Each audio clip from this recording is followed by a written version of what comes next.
Welcome to Chapter 7, where we'll be talking about cell membranes and cell transport. So starting off, we're going to talk about just the structure of cell membranes or plasma membranes. You'll see that they'll typically talk about them being plasma membranes because we want to make sure you guys understand that any type of membrane that's biological will typically have about the same structure.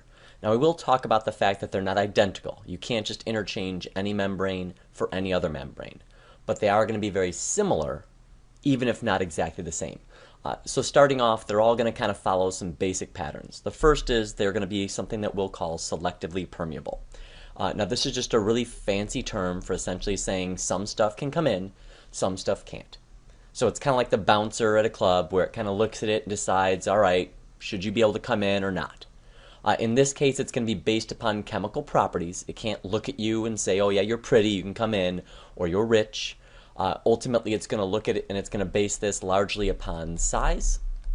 And another major thing that you'll see will be charge, which includes polarity. And so in general, membranes will be better at letting in things that are small, and they'll be better at letting in things that are more nonpolar. So sometimes if you're small enough and polar enough, you can still get through, but ions pretty much of any size usually can't get through because they're just too charged.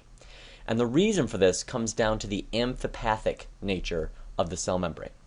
And what this really comes down to is that when you look at a cell membrane, you'll see it's a phospholipid bilayer. So that means we've got these phospholipids, which have this polar head region that contains a phosphate.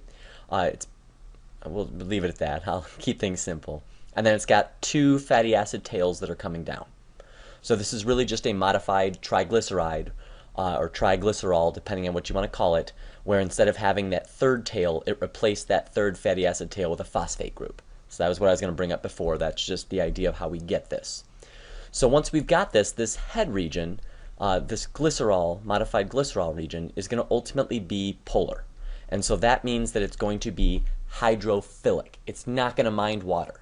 Because it's polar, it'll get along with water just fine. But these fatty acid tails are hydrocarbons. And if you remember, carbon and hydrogen are nonpolar bonds, and they do not like water.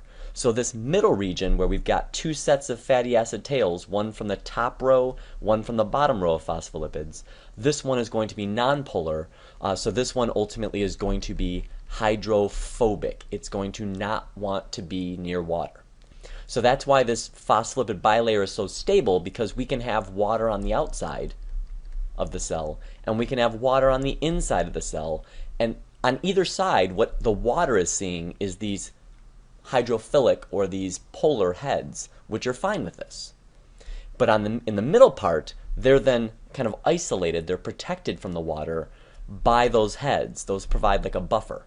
And so this middle zone, being nonpolar, is not going to want anything that's charged, anything that's polar to go through it. It's that same idea, water and oil don't mix, and so this middle part is essentially the oil part, if you will, the fatty acid part. And so this is why things that are small but still charged or whatever else will have a very difficult time passing through. It's due to this amphipathic nature. They can be attracted up towards the surface of the cell membrane, but they ultimately can't get through it. And then the fluid mosaic model, I've got this picture up here to try to illustrate this. If you look at a cell membrane, it's going to have a whole bunch of these phospholipids that are all kind of floating around, but they're not covalently bonded. They're being held together largely by these hydrophobic interactions because the tails want to stay away from water. So these are not particularly strong, which means that the individual phospholipids can move around. Just like when you see a crowd, so if there's like a rally or something, the individual people will flow. They'll kind of move around. So overall, you have a crowd, you have people packed closely together, but you're not going to see where people within that crowd are fixed in position. That's the fluid part of the fluid mosaic. The mosaic part is going to be that there's other stuff that's in the phospholipid bilayer that's not phospholipids. And so this one, there's a fountain. You could put a stage. There's lots of stuff that you can kind of put in the midst of the crowd that would appear to be kind of floating in the crowd where there's people surrounding it, but it's still kind of mixed in. That's kind of what you're going to see, where there'll be these other substances that will be part of this membrane, but they're the mosaic part. The mosaic is all the stuff that's not a phospholipid, that's still embedded in, that's still part of this complex membrane. So we've got our phospholipids. We kind of already brought those up, so I'm not going to go too crazy. You're also going to see steroids, cholesterol specifically. That's going to be these 4 carbon rings you can see here in the picture. So they kind of wedge themselves in between phospholipids, specifically in between the phospholipid tails. So cholesterol is going to do really good at stabilization. There we go. See if I can spell. And the purpose here is they act a lot like unsaturated fatty acids work, where they can kind of wedge in between those fatty acids and they can kind of push things apart. So that means at cold temperatures, they help space things out. Now, in some cases, too, at warmer temperatures, because they're also nonpolar, they can kind of add to this hydrophobic interaction, so they can also have, at warmer temperatures, a similar effect, except I guess the opposite, where it kind of adds in some more glue, if you will, to try to hold this membrane together. So it also stabilizes membranes when they get very hot. It's not just about the cold, because they can increase these hydrophobic interactions by intermingling with those fatty acid tails and giving them something else to grab onto. So cholesterol will be a stabilizing agent pretty much regardless of what's going on.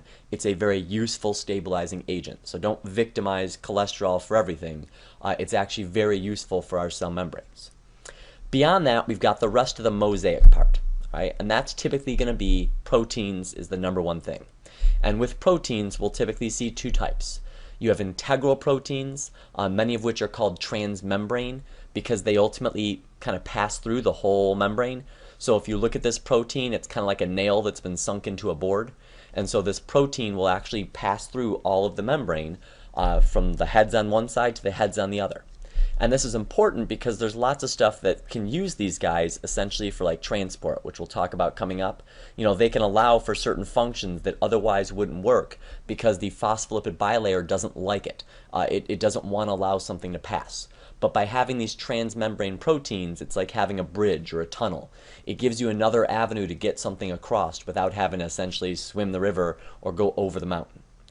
There's also going to be peripheral proteins, which will be proteins that for the most part stick to the heads of the phospholipids, but they don't embed themselves a whole bunch into the actual membrane itself.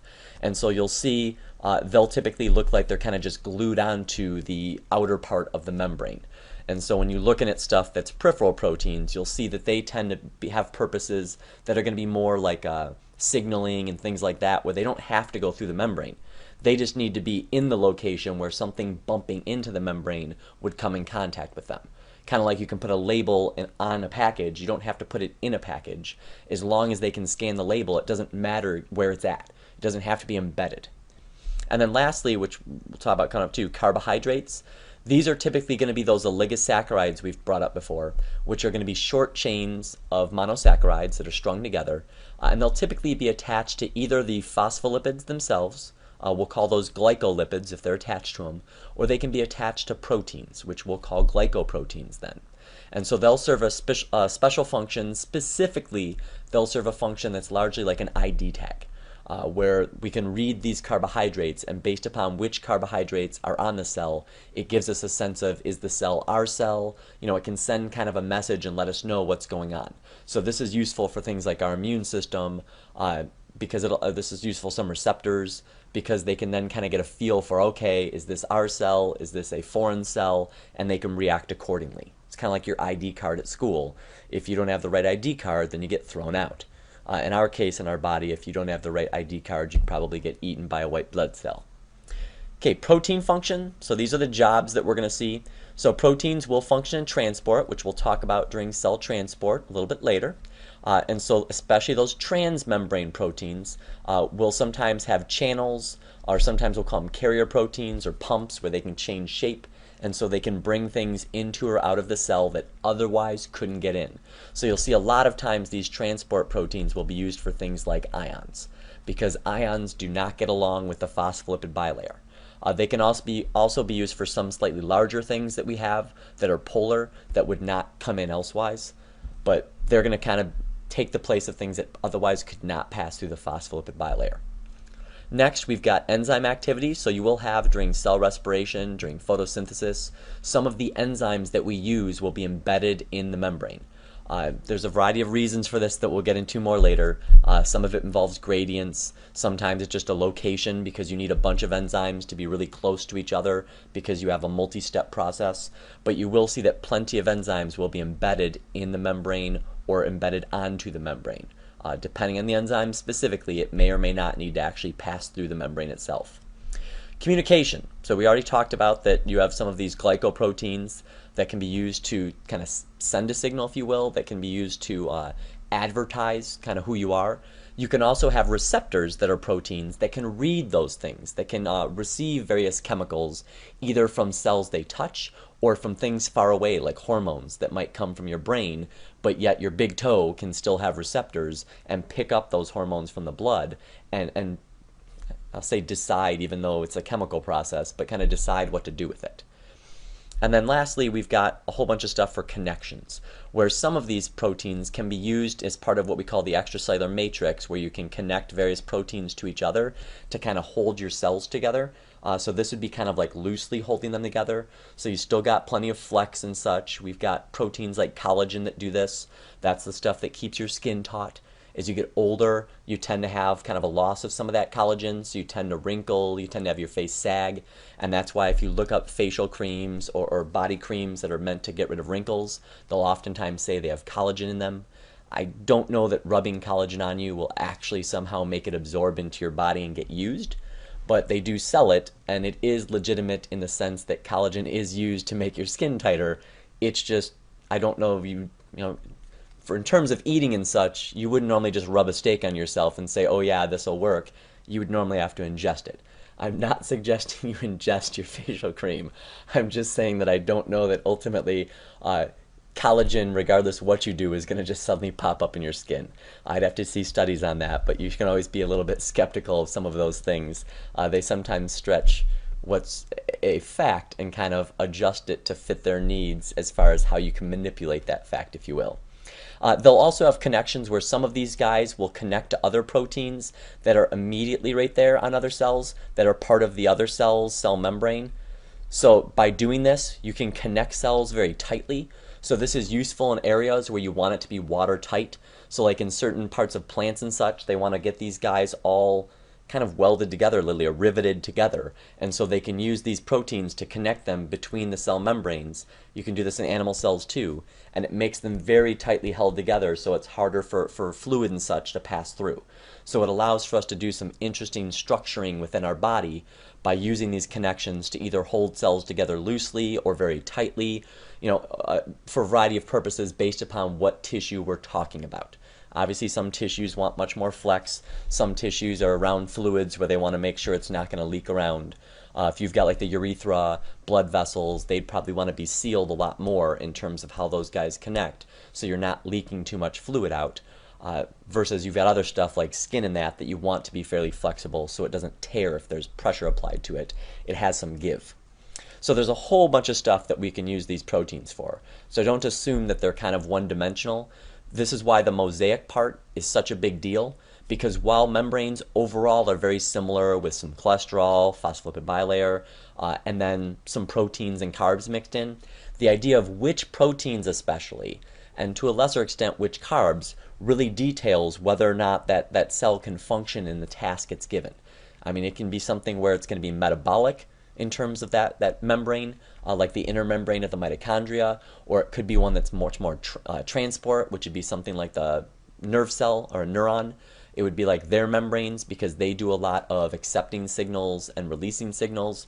So based upon what you want to do with the cell, you can modify it a lot, and you can't just take the membrane from a nerve cell and expect it to work as I'll try to do it like muscle cell. You can't expect it to work the same as you would a skin cell. You can't expect it to work the same as you would epithelial tissue in general. So you got to make sure that it fits the purpose. So don't assume, despite the fact that I say that membranes are pretty much all alike, don't assume that means that they're all equal, because they're not. Now, going forward tomorrow, we're going to pick up and I'll go through the two basic ideas of transport, which I'll briefly introduce. We're going to talk about passive transport, and we're going to talk about active transport. And what I want to do very quickly here is just make sure you guys keep in mind the general idea of what's going on. Whenever something's passive, That's going to mean something that doesn't need any ATP, no energy. Whenever something's active, that means it's going to need ATP, it's going to need energy. And whenever we talk about passive transport, it's going to revolve around this idea of going from something that ultimately has a high concentration of something to going to an area that has a low concentration. So this is what you'd kind of expect, that if a bunch of people are in a room crowded and you open up another room, that some of them would leave to kind of spread out. Or if you have one line that's at whatever store you're shopping at and it's really backed up and they open a new lane, you'll see people kind of move to the area of low concentration. That's passive. Active is just going to be the opposite. So I always got to fight with people to make sure they just realize this. So it is ultimately going to, oops, I said no ATP. It's ultimately going to use ATP, all right? So it's going to need ATP, and it's going to go from an area of low concentration to an area of high. So it's going to do the opposite. This is like when you're trying to put air into a balloon. You know, the balloon doesn't want to fill. You have to expend energy, sometimes a lot, painfully, to make sure that you can force the air in there to make it more concentrated, to pressurize it. It's kind of like making water kind of go up. You know, it's fairly easy to make it come down, but going up, you have to pump it. You know, you've got to put in energy to make it go against the gradient, against what it wants to do. So we'll pick up with that tomorrow. Hopefully you guys have enjoyed this. Hope you have a good night. Take it easy.